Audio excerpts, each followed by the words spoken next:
Assalamualaikum warahmatullahi wabarakatuh.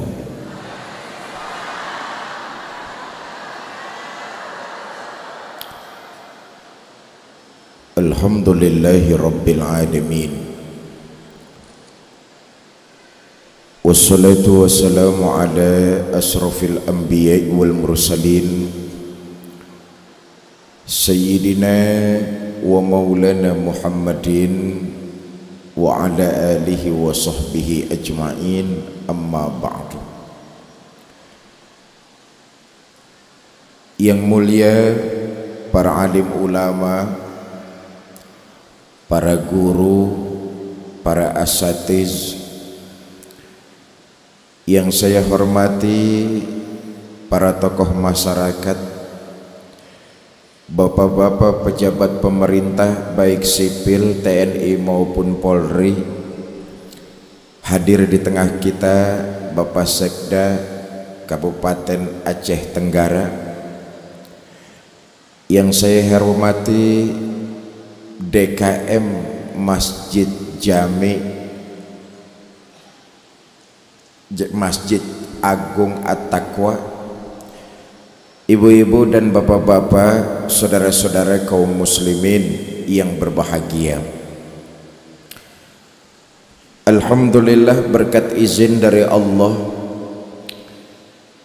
pagi ini kita dapat bertemu dan berkumpul untuk bermuajahah. Mudah-mudahan pertemuan kita pagi ini mendapatkan curahan rahmah dan berkah dari Allah Subhanahu wa ta'ala. Salawat dan salam selalu kita curahkan pada junjungan kita Nabi besar Muhammad sallallahu alaihi wasallam, dengan harapan kelak di yaumil akhir kita akan mendapat syafaat dari Nabi kita Muhammad sallallahu alaihi wasallam. Saya hanya ingin menyampaikan sebuah hadis saja, di mana Rasulullah sallallahu alaihi wasallam pernah bersabda,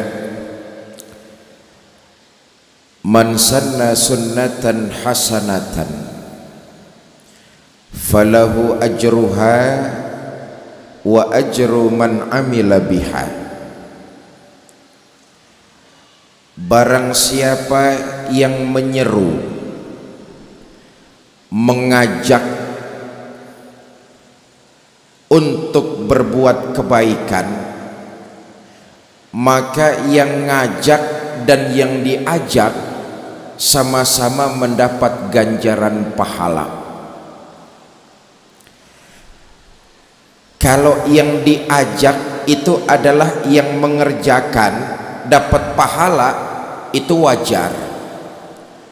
Tapi kalau yang mengajak juga dapat pahala, ini luar biasa. Kenapa yang mengajak juga dapat pahala? Karena yang mengajak saat itu jadi sponsor kebaikan.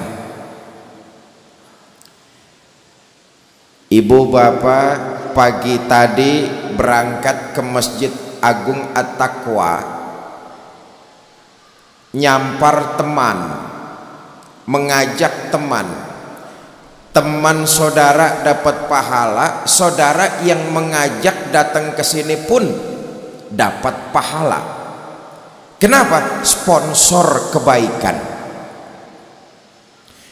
Sebaliknya kata Nabi, "Man sanna sunnatan sayyi'atan falahu ajruha wa ajru man amilah biha." Siapa orang mengajak kepada keburukan, baginya dosa, dan bagi yang mengerjakan keburukan itu juga mendapat ganjaran dosa. Kenapa? Yang mengajak jadi sponsor kejahatan. Sebab itu saya berpesan, apalagi sesaat kita akan memasuki bulan suci Ramadan, mari kita sama-sama menjadi sponsor-sponsor kebaikan.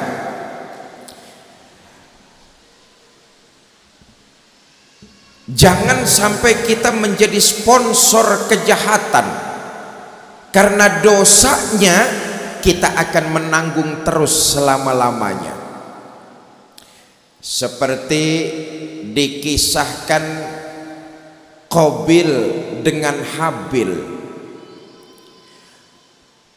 Pembunuhan pertama yang terjadi di atas muka bumi dilakukan oleh Qabil. Maka sejak saat itu sampai sekarang, bahkan sampai kiamat yang akan datang, kalau ada terjadi kasus pembunuhan, Qabil ikut terkena getahnya. Kenapa? Qabil saat itu jadi sponsor kejahatan. Begini, ketika Nabi Adam dan Siti Hawa melanggar perintah Allah, keduanya diusir dari sorga, turun ke alam dunia, terpisah pula. Ya Allah, kita bisa bayangkan hidup di sorga dengan segala macam fasilitas, apa saja serba ada, tiba-tiba turun ke alam dunia tidak punya apa-apa, terpisah pula. Ini dampak psikologisnya sangat berat, saudara-saudara. Biasa punya, tahu-tahu nggak ada. Kalau mental nggak kuat, bisa stres, bin sableng alias gendeng. Biasa punya, fasilitas serba ada, tiba-tiba jadi orang yang tidak punya. Makanya kata Nabi, irhamu salasatan minan nas, bantu, kasihani, simpatilah kamu kepada 3 golongan manusia. Pertama, ghaniyun qad iftaqara, orang kaya jatuh bangkrut, kasihan tuh. Biasa punya, tahu-tahu nggak ada. Nabi menganjurkan kita untuk simpati kepada orang-orang seperti itu. Ghaniyun qad iftaqara, orang kaya jatuh bangkrut. Yang kedua, azizan jalla, orang mulia jatuh hina. Itu kasihan. Sebab kalau tidak kuat-kuat mental, bahaya. Orang mulia jatuh hina. Pejabat tinggi pensiun. Yang ketiga kata Nabi, kasihanlah kamu kepada orang pintar yang dipermainkan oleh orang bodoh yang kebetulan punya kekuasaan. Ibu bapak, saudara-saudara kaum muslimin yang saya hormati, kembali kepada kisah Nabi Adam dan Siti Hawa. Biasa di sorga serba ada, turun ke alam dunia nggak punya apa-apa, terpisah pula dengan istrinya. Ini Nabi Adam melanggar perintah Allah karena memakan buah khuldi. Konon dalam sejarah itu Nabi Adam taubat 300 tahun. 300 tahun taubat kepada Allah, cuma gara-gara makan buah khuldi. Dosanya cuma 1 kali, taubatnya 300 tahun.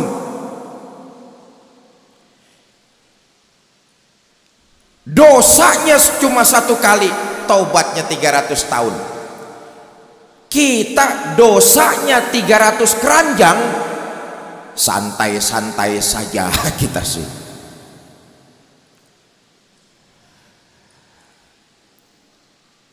Nabi Adam dalam doanya kita kenal, Rabbana zalamna anfusana wa illam taghfir lana wa tarhamna lanakunanna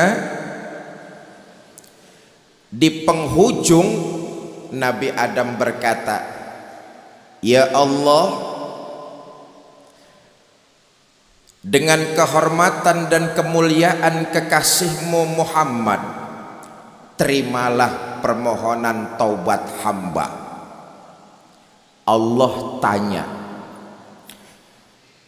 "Adam, tahu dari mana kamu kalau Muhammad kekasihku?" "Ya Allah, ketika engkau ciptakan jasad ini, kau tiupkan roh ke dalam jasad ini, terbukalah mata saya. Saat itu saya memandang ke bawah arasmu, di sana nampak jelas tertuliskan, asyhadu an la ilaha illallah wa asyhadu anna Muhammadar Rasulullah." Kalimat Muhammadar Rasulullah. Yang kedua, ya Allah, ketika engkau ciptakan Siti Hawa, engkau berpesan, jangan aku pegang Hawa sebelum aku membaca maharnya, dan maharnya tidak lain adalah antusolliya ala Muhammadin sallallahu alaihi wasallam. Mahar untuk kawin kepada Siti Hawa adalah membaca sholawat kepada Nabi Muhammad. Maka berdasarkan dua bukti ini, yakinlah saya bahwa tidak ada makhluk satupun yang begitu dekat dengan engkau ya Allah kecuali Nabi Muhammad. Maka dengan kemuliaan dan kehormatan Nabi Muhammad, terimalah taubat saya. Saudara, taubat Nabi Adam diterima oleh Allah. Dipertemukan Nabi Adam dengan Siti Hawa. Tidak cuma itu, Nabi Adam diberikan keberkahan, istrinya Siti Hawa setiap kali melahirkan anaknya kembar. Setiap melahirkan anaknya kembar, laki perempuan, laki perempuan, laki perempuan, kembar sepasang. Setiap kali lahir kembar sepasang, dua-dua. Kalau 5 kali lahiran sudah 10 orang anaknya. Syariat perkawinan saat itu adalah kawin silang. Jadi kalau A kembarannya dengan B, C kembarannya dengan D, maka A kawin dengan D, B kawin dengan C. Syariatnya kawin silang. Adalah Habil, kembarannya bernama Labuda, sedangkan Qabil kembarannya Iklima. Kebetulan Iklima ini parasnya nan cantik ayu jelita, sementara Labuda pas-pasan. Syariat mengatakan bahwa Habil nikah dengan Iklima, Qabil nikah dengan Labuda. Tapi rupa-rupanya Pak, Qabil ini tahu barang bagus. Dia nggak mau nikah dengan dia nggak mau nikah dengan Labuda, dia mau mengawini saudara kembarnya sendiri yaitu Iklima. Protes kepada bapaknya Nabi Adam, "Abah, saya nggak mau kawin sama Labuda, saya maunya kawin sama Iklima saja." Kata Nabi Adam, "Nggak bisa Qabil, perkawinan kita silang. Jodohmu adalah Labuda, bukan Iklima.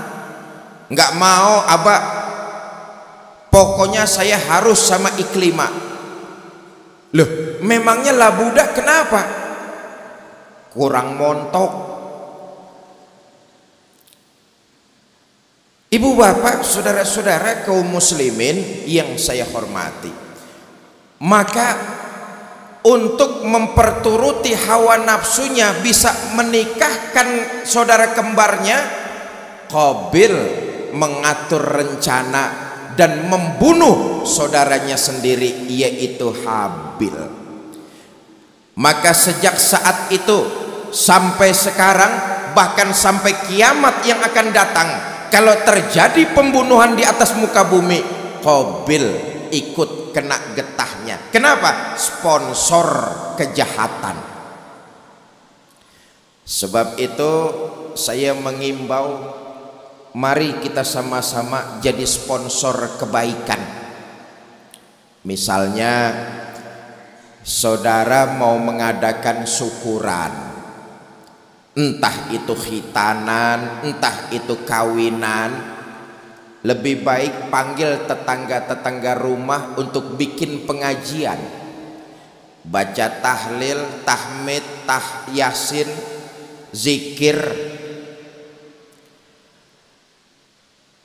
Malam itu orang yang kumpul di rumah saudara sekian puluh orang, mereka membacakan zikir, mereka dapat pahala, saudara juga kebanjiran pahala. Kenapa? Malam itu saudara jadi sponsor kebaikan.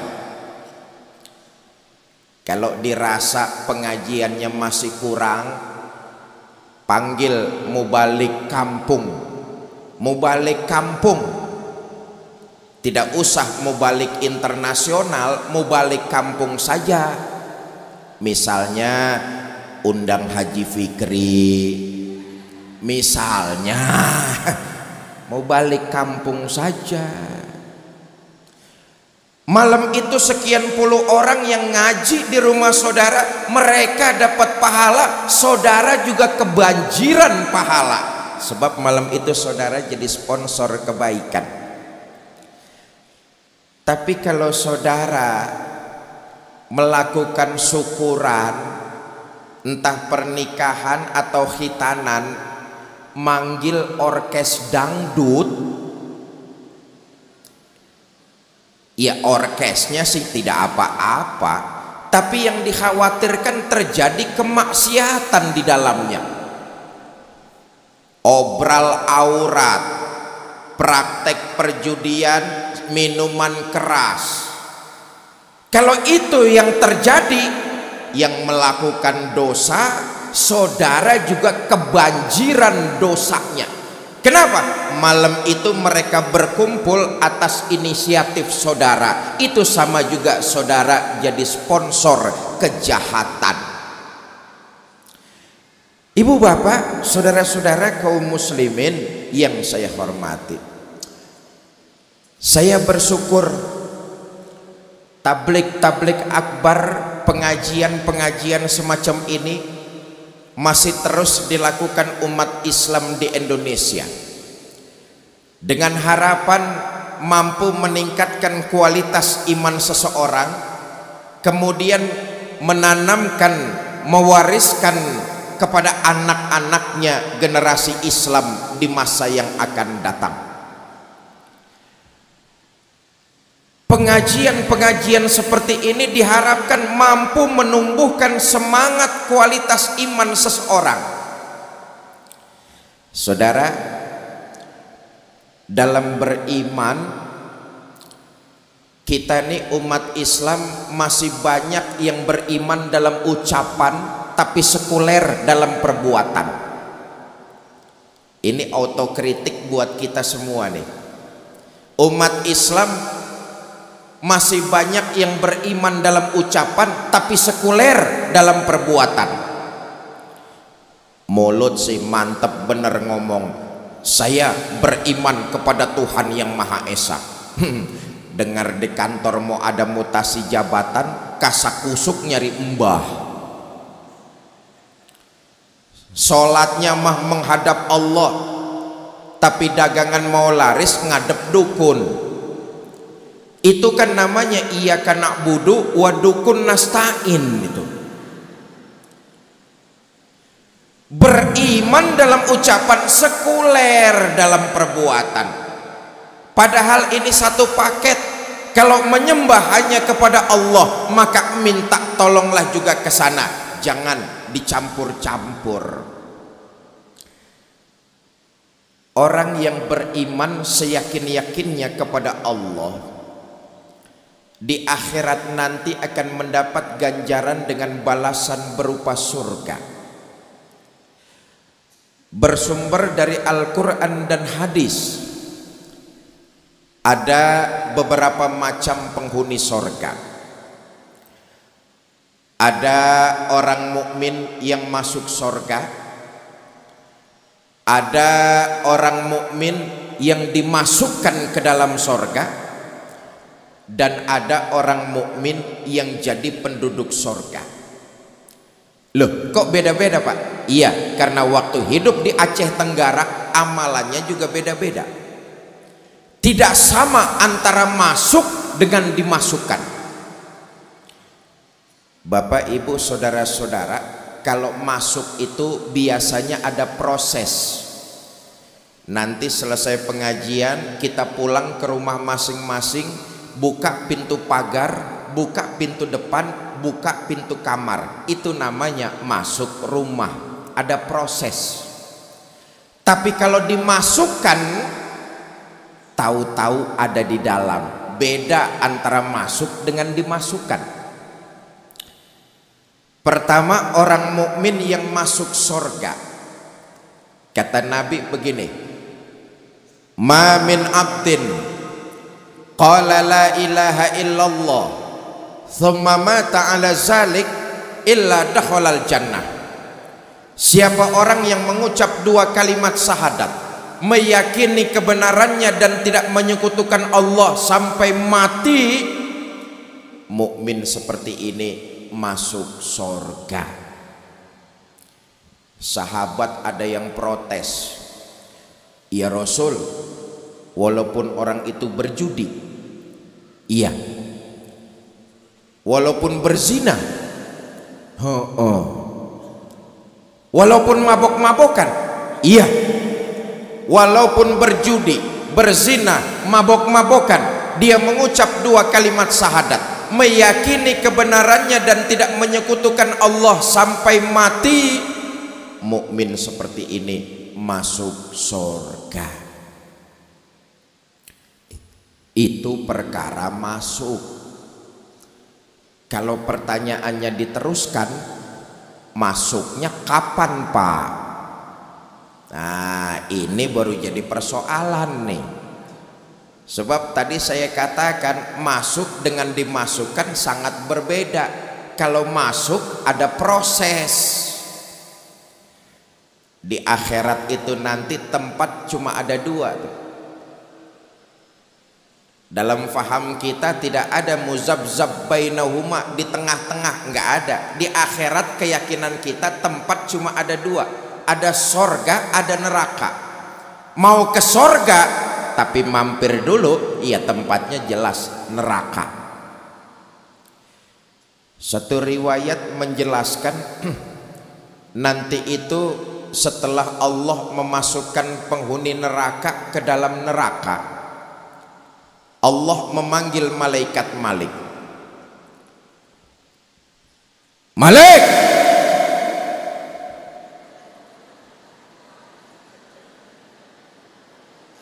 kaget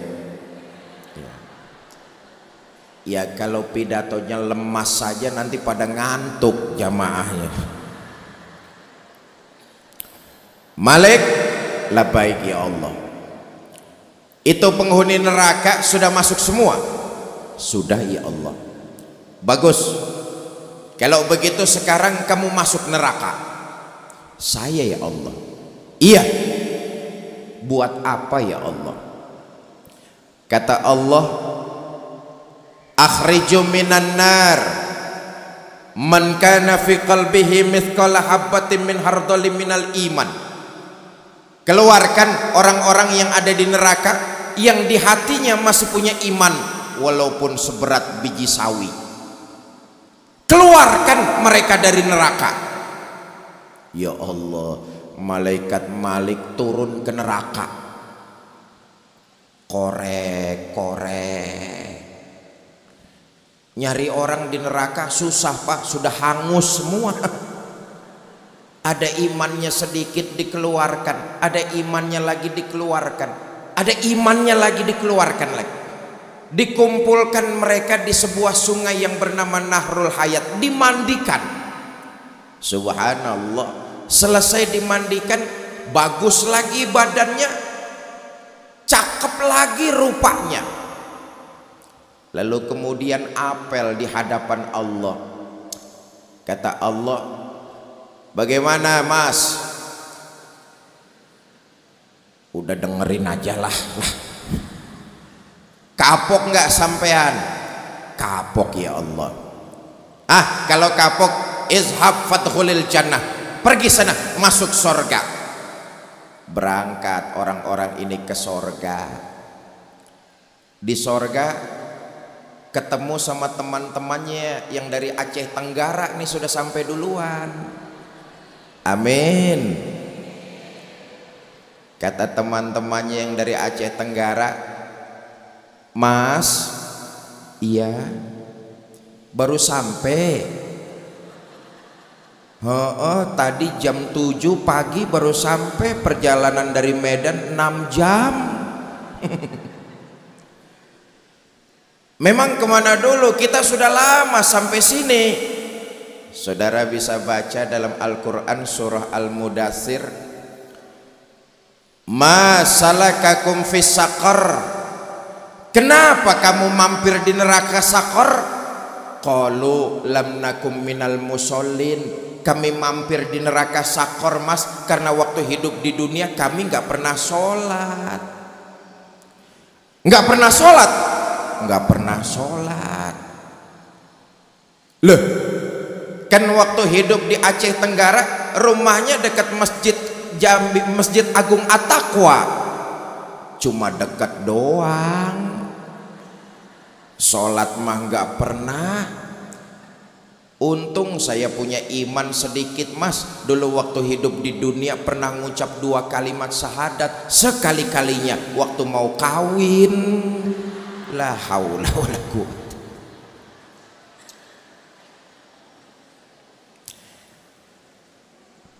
Saya ingin menyambung apa yang dibicarakan Pak Sekda, memakmurkan masjid. Saya mulai dari sini. Masjid kita jangan cuma megah secara fisik, saya sangat setuju, tapi megah dalam syiar agama Islam. Bagaimana cara memakmurkan masjid? Salah satunya dengan sholat berjamaah. Sebab dalam hadis yang lain Nabi pernah mengatakan, awwalu ma yuhasabu bihil abdu yaumal qiyamah as-sholah. Amalan pertama yang nanti di akhirat akan ditanya adalah amalan sholat. Dan sholat merupakan ciri pengikut baginda Nabi besar Muhammad sallallahu alaihi wasallam. Alal haq, ini kepastian, ini akan terjadi dan semua kita pasti bakal mengalami. Nanti di akhirat semua kita akan ditanya, kamu siapa? Saya Pak. Saya siapa? Saya pengikutnya Nabi Muhammad. Benar? Benar Pak. Baik, kalau kamu ngaku jadi pengikut Nabi Muhammad, ciri pengikut Nabi Muhammad itu rajin mendirikan sholat, rajin memakmurkan masjid. Dulu waktu hidup di dunia pernah sholat? Pernah Pak. Berapa banyak? Enggak banyak-banyak Pak, setahun cuma 2 kali.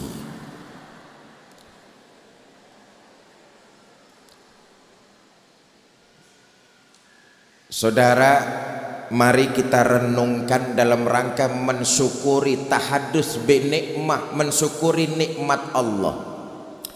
Sehari semalam kita diberikan waktu 24 jam.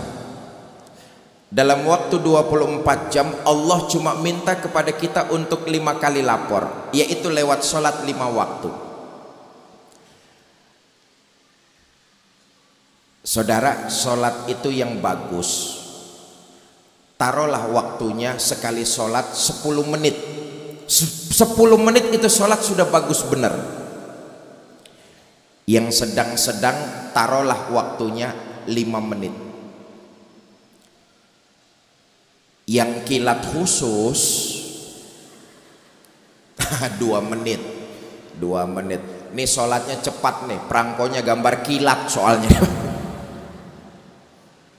Kita ambil yang tengah-tengah saja sekali sholat 5 menit. 5 kali 5 waktu kan cuma 25 menit. Sisanya 23 jam 35 menit silakan kau gunakan untuk keperluanmu. Cuma 25 menit Allah minta kita lapor. Ini saja masih banyak di antara kita yang belum mengerjakannya. Saya bangga dan bersyukur tadi dibisikin sama DKM masjid, Ustadz, alhamdulillah warga Kuta Cane sih sholat berjamaahnya rajin-rajin. Apalagi kalau sholat subuh berjamaah, Masjid Agung At-Taqwa penuh sampai keluar-luar. Nggak ada yang di dalam.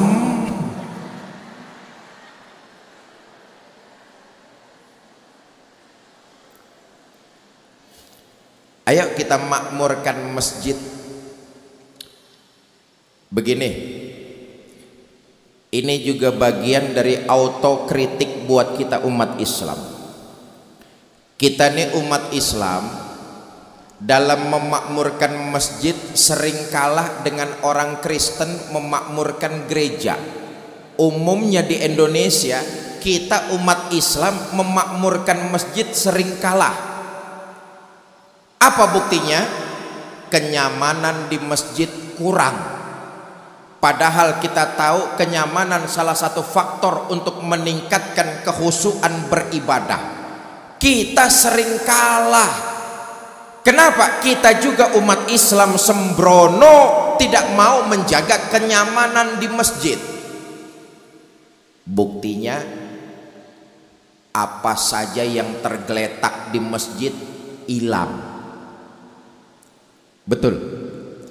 Ini autokritik buat kita. Apa saja yang geletak di masjid hilang. Jam dinding hilang. Kotak amal hilang. Sound system hilang.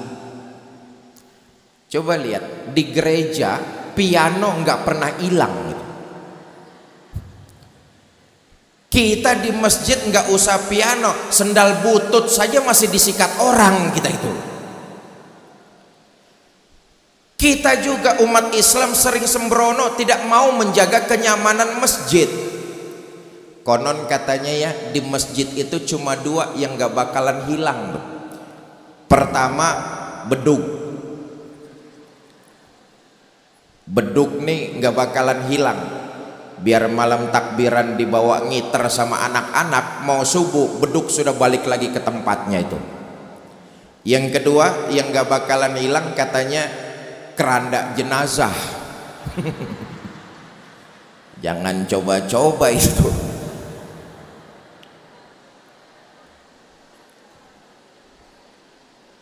Satu datu ya, mukmin yang masuk surga.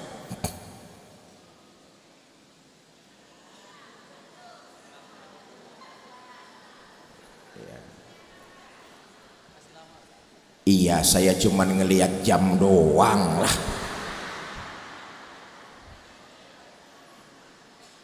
Ini waktunya mepet, harus berbagi juga karena sebentar kita akan melaksanakan sholat Jumat. Iya, saya akan teruskan. Ibu-ibu juga harus paham bahwa profesi yang sangat capek, kerjaan yang melelahkan itu kerjaan pidato. Kaki nahan bobot badan, tangan bergerak-gerak, mulut ngomong, otak muter. Habis ini ngomong apa, sesudah itu ngomong apa, terus ngomong apa lagi. Sementara yang mendengarkan sih enak, terus Ini jamaah seperti ini nih yang bikin ustadz cepat pada mampus.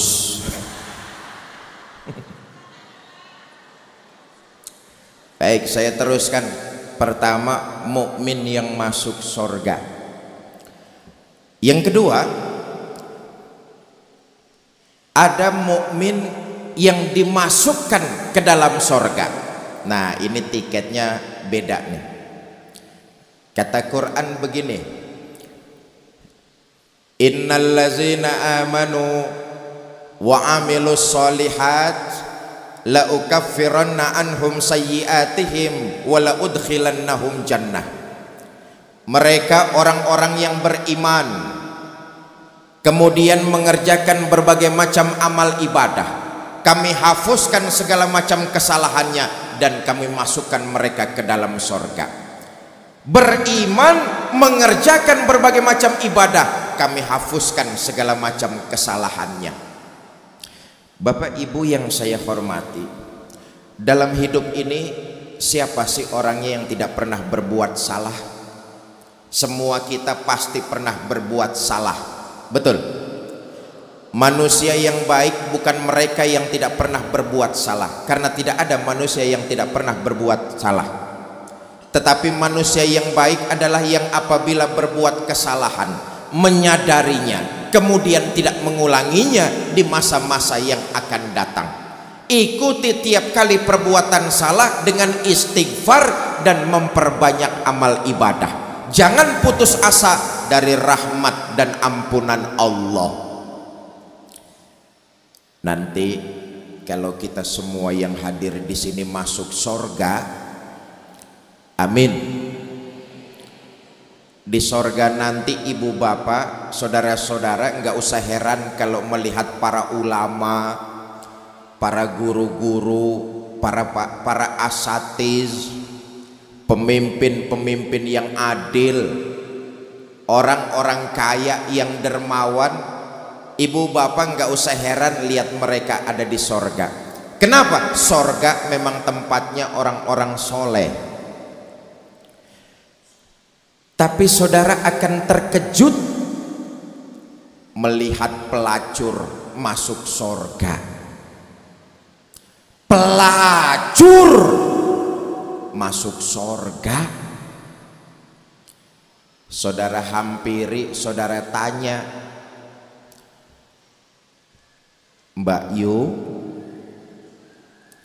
iya mas, kok ada di surga Mbak Yu? Loh, memang bagaimana ceritanya Mbak Yu bisa sampai surga? Ceritalah perempuan ini, mas, dulu waktu hidup di dunia saya ini siapa? Mas kan tahu, mas juga pernah jadi langganan saya kan? Umpama lah, umpama. Tapi mas, jujur saya mengerjakan perbuatan itu karena terpaksa. Sejak kecil saya sudah jadi yatim piatu. Ada tetangga saya muslim sedikit kaya, tapi bakhilnya 17 setan.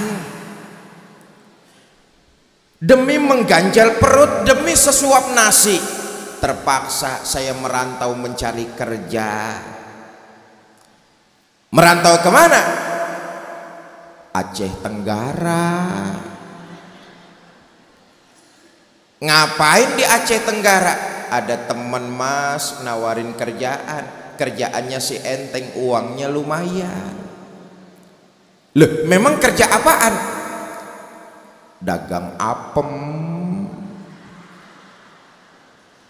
Satu hari saya lagi main ke Kutacane, nggak sengaja lewat depan Masjid Agung At-Taqwa, lagi ada tablik akbar. Itu yang pidato anaknya MZ. Orangnya ganteng. Katanya ada hadis, at-taib minaz zambi kaman la zambalah. Orang yang bertobat dari dosa sama dengan orang yang tidak berdosa. Ada hadis qudsi, Allah berfirman, "Lau amiltumul khotoya hatta mala'atis sama thumma nadimtum fataballahu alaikum. Andai kata kamu berbuat dosa, penuh langit dengan dosa-dosamu, kamu menyesal dan bertobat, Allah pasti akan menerima taubatmu. Mas mendengar hadis qudsi kayak begini, berlinang air mata saya, terbayang semua dosa-dosa saya. Mulai saat itu saya niat taubat kepada Allah. Saya pulang ke rumah kontrakan, ngepak koper mau pulang kampung, taubat. Lagi enak-enaknya ngepak koper, ada langganan dateng, Mbak Yu beli apem. Maaf mas, saya udah berhenti dagang gituan, saya sudah tobat kepada Allah, saya pulang kampung dan bertobat. Alhamdulillah tobat saya diterima Allah, akhirnya saya sampai juga di sorga. Ya, siapa sih di antara kita yang tidak pernah berbuat salah? Ikuti tiap kali kesalahan dengan istighfar dan memperbanyak amal ibadah. Mudah-mudahan kita yang hadir pagi ini dicatat sebagai sebuah ibadah dan dilipat gandakan ganjaran pahalanya. Bu, ibadah yang kita kerjakan Allah tidak mengambil keuntungan sedikit pun. Se-Aceh Tenggara orang gak ada yang sholat, Allah gak bakalan pensiun jadi Tuhan. Betul. Se-Indonesia orang gak ada yang ibadah, Allah gak akan turun dari tahtanya. Sholat yang kita dirikan, ibadah yang kita lakukan, manfaatnya akan kembali buat diri kita masing-masing. Nih yang hadir semua di Masjid Agung At-Taqwa nih, calon-calon jenazah semua nih. Betul ya? Ini kan pasti bakalan mati. Kata Nabi begini, nanti ketika jasad kita digotong orang ke kuburan, yang mengiringi kita cuma 3, ahluhu wa maluhu wa amaluhu. Keluarga, harta, amal. Nih yang nganterin kita ke kuburan. Yang 2 pulang. Siapa yang 2? Ahluhu wa maluhu, keluarga dan harta pulang, gak mau nemenin masuk ke dalam. Bu, kalau ibu-ibu mati duluan,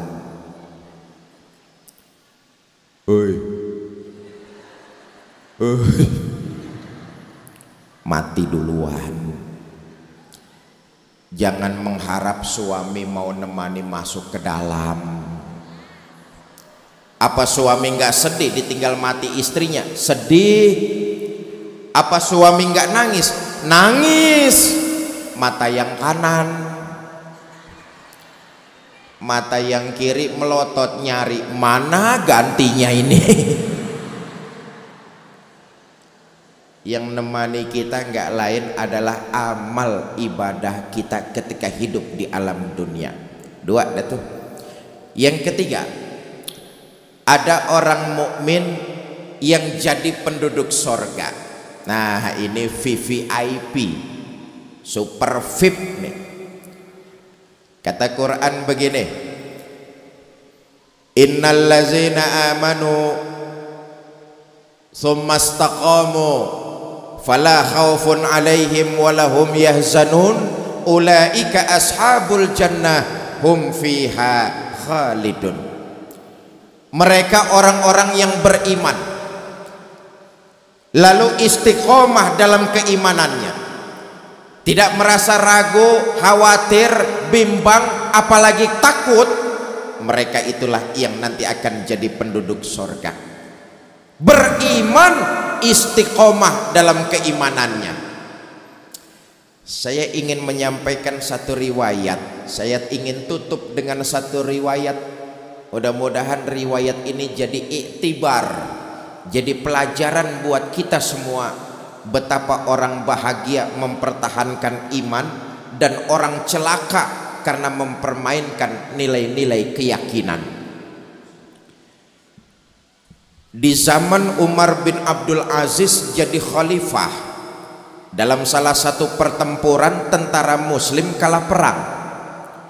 Karena kalah, banyak tentara-tentara muslim yang jadi tawanan perang. Di antara tawanan-tawanan itu ada 3 orang opsir setingkat komandan yang ikut jadi tawanan perang. Raja kafir musyawarah dengan penasehatnya. Penasehat, ini yang enak tentara muslim kita apakan ini? Kita bunuh saja biar urusan selesai. Terserah Tuan Raja saja. Cuma saya pikir-pikir kita bujuk rayu saja dululah. Kasih harta yang banyak, jabatan yang tinggi, pangkat yang luas, supaya dia mau menjual Islam agamanya, pindah masuk ke dalam agama kita. Ide kamu bagus juga, cuma bagaimana caranya? Gampang Tuan Raja. Adili tentara-tentara muslim ini di pengadilan terbuka, disaksikan orang banyak, kita harapkan mentalnya jatuh. Kalau mentalnya jatuh, dia mau menjual agamanya, pindah masuk ke dalam agama kita.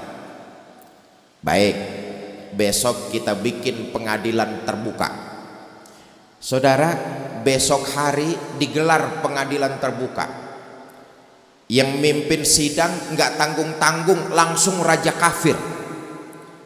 Mula-mula yang diadili itu 3 orang opsir setingkat komandan. Dipanggil opsir pertama.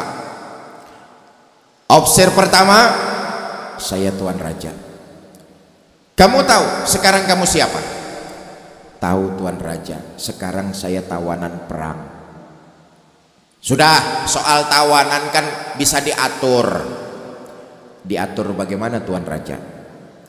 Kamu mau nggak meninggalkan pemimpin kamu Umar bin Abdul Aziz, mengkhianati negaramu, menjual Islam agamamu, pindah masuk ke dalam agama saya? Nanti saya kasih harta yang banyak, jabatan yang tinggi, pangkat yang luas. Bagaimana opsi pertama? Tuan Raja, jangan dikira saya berjuang ini mencari tanda jasa. Saya berjuang li'i'la'i kalimatillah, hanya mencari ridho Allah. Tuan Raja boleh beli badan saya, tapi jangan mimpi bisa menguasai keyakinan saya. Lebih baik saya mati berkalang tanah daripada hidup bercermin bangkai. Lebih baik saya hidup miskin mempertahankan iman daripada hidup mewah menjual akidah. Sampai kapanpun juga saya tidak akan menggadaikan agama. Baik, Algojo bunuh. Dipentang opsir pertama ini, dipancung, putus lehernya, terpisah kepala dengan badan, jatuh kepala itu ke bawah, ngelinding, muter kayak orang tawaf sambil ngaji. Sudah putus lehernya, terpisah kepala dengan badan, jatuh kepala itu ke bawah, ngelinding, muter kayak orang tawaf sambil ngaji. Raja kafir bingung, minggir, ada endas gelundung ngaji. Ayatnya yang dibaca, ya ayyatuhan nafsul mutmainnah irji'i ila rabbiki radiyatan mardiyah. Wahai jiwa yang tenang, kembalilah engkau kepada Tuhanmu dengan ridho dan diridhoi. Masuklah ke dalam golonganku, masuklah ke dalam sorgaku. Di penghujung ayat, mata terpejam rapat, bibir tersenyum, mati syahid menghadap Allah subhanahu wa ta'ala. Setelah itu dipanggil opsir kedua. Opsir kedua, saya Tuan Raja. Sudah lihat teman kamu yang pertama? Sudah Tuan Raja. Kamu bagaimana? Mau hidup atau mau mati? Kalau mau hidup, nanti saya kasih harta yang banyak, jabatan yang tinggi, pangkat yang luas. Asal kamu mau menjual Islam agamamu, pindah masuk ke dalam agama saya. Bagaimana opsi kedua? Sudah Tuan Raja. Sudah apanya? Sudah, nggak usah kelamaan ngomongnya. Loh, maksud kamu? Saya sudah nggak sabar ingin nyusul teman saya yang pertama tadi. Ini pasti orang Aceh Tenggara nih yang kayak begini nih. Amin. Saya sudah nggak sabar ingin nyusul teman saya yang pertama tadi. Sekarang saya nggak sanggup membayangkan betapa bahagianya teman saya sudah disambut dengan para malaikat dan bidadari. Sudahlah Tuan Raja, nggak usah kelamaan ngomong, bunuh saja saya, potong. Raja geleng-geleng kepala. Dasar santri edan. Ayo Algojo, bunuh. Dipentang lagi officer kedua, dipancung, putus lehernya, terpisah kepala dengan badan, jatuh kepala itu ke bawah, gelinding, muter kayak orang tawaf sambil ngaji. Ayatnya yang dibaca, wujuhu yawma izin nadirah ila rabbiha nazirah. Pada hari itu wajahnya berseri-seri, kepada Allah jugalah mereka semua akan kembali. Di penghujung ayat, mata terpejam rapat, bibir tersenyum, mati syahid lagi menghadap Allah Subhanahu wa ta'ala. Nah, giliran officer ketiga yang dipanggil. Officer ketiga, saya Tuan Raja. Sudah lihat teman kamu yang pertama dan kedua? Sudah Tuan Raja. Kamu bagaimana? Saya mau hidup Tuan Raja. Mau meninggalkan pemimpin kamu, mengkhianati bangsamu dan menjual Islam agamamu? Iya, saya mau. Nggak apa-apa, saya pindah agama. Yang penting saya jangan dibunuh. Saya pindah agama. Bagus. Kamu tunggu sebentar, saya musyawarah dulu dengan penasehat. Raja musyawarah dengan penasehatnya. Penasehat, nih officer ketiga kelihatannya officer bagus nih.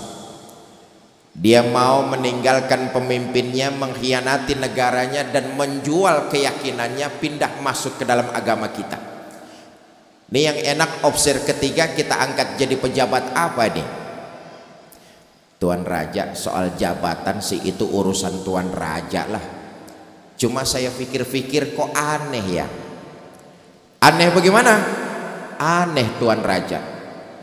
Demi harta, pangkat dan jabatan, dia tinggalkan pemimpinnya, dia khianati bangsanya, bahkan dia jual keyakinan yang cuma satu-satunya.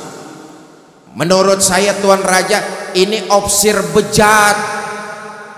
Masa orang bejat diangkat jadi pejabat, rusak rakyat. Jadi menurut kamu bagaimana? Bunuh saja Tuan Raja. Sidang kembali dibuka. Officer ketiga, saya Tuan Raja, saya diangkat jadi apa? Kamu nggak diangkat.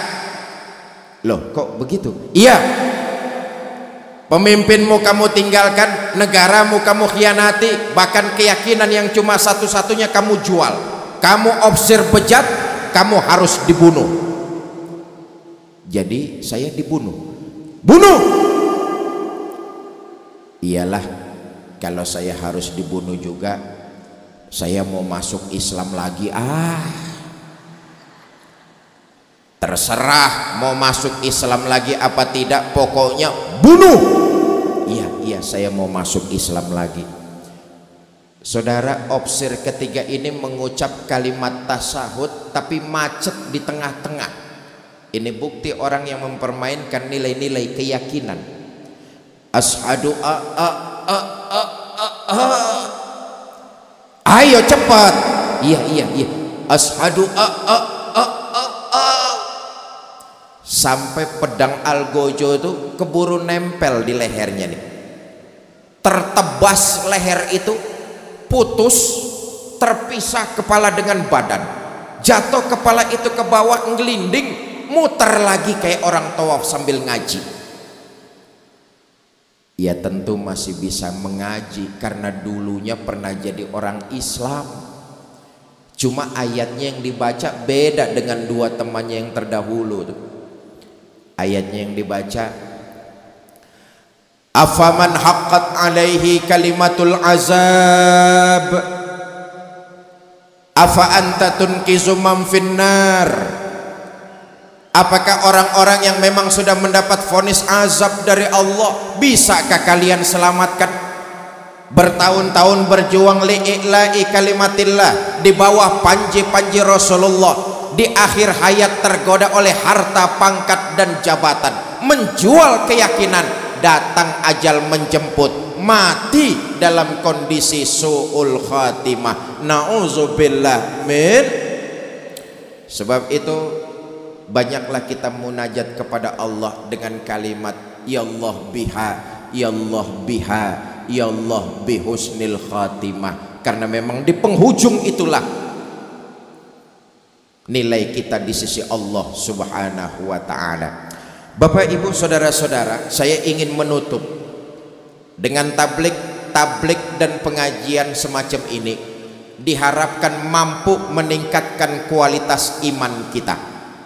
Sebab manusia kalau hidupnya tidak lagi memakai nilai iman, sama seperti hewan, bahkan lebih rendah daripada binatang. Saya ulangi kalimat ini. Manusia kalau keluar dari nilai iman sama seperti hewan, bahkan lebih rendah daripada binatang.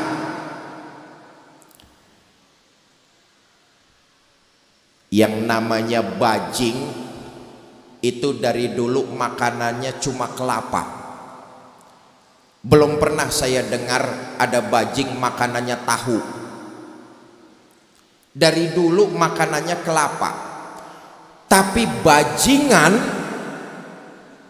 nggak cuma kelapa, aspal dimakan, semen disikat, raskin diembat. Lebih rendah daripada binatang.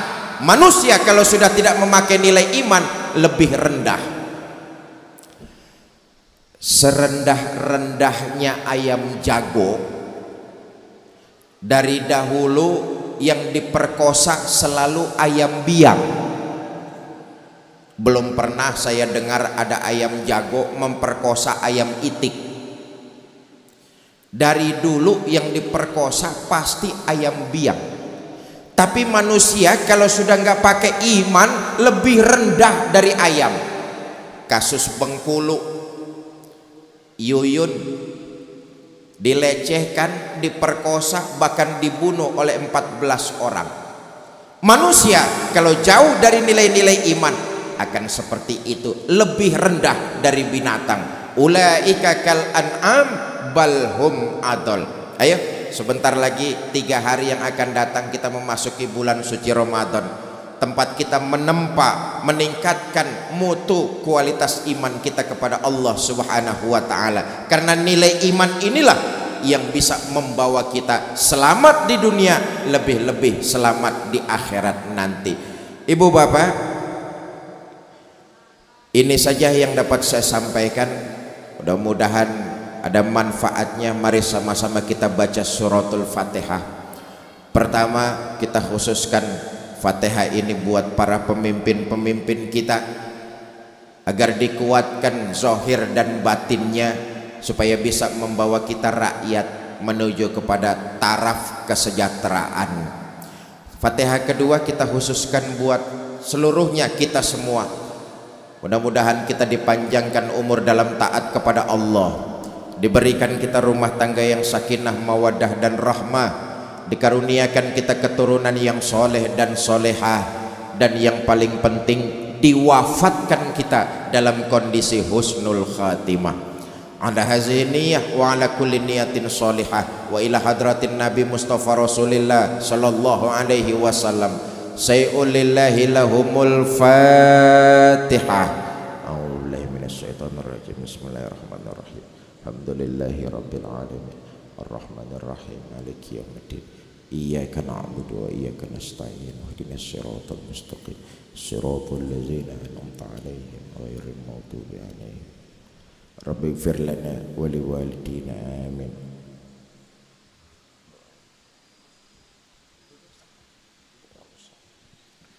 Astaghfirullahalazim, astaghfirullahalazim, astaghfirullahalazim. A'udzu billahi minasyaitonir rajim. Bismillahirrahmanirrahim. Alhamdulillahi rabbil alamin.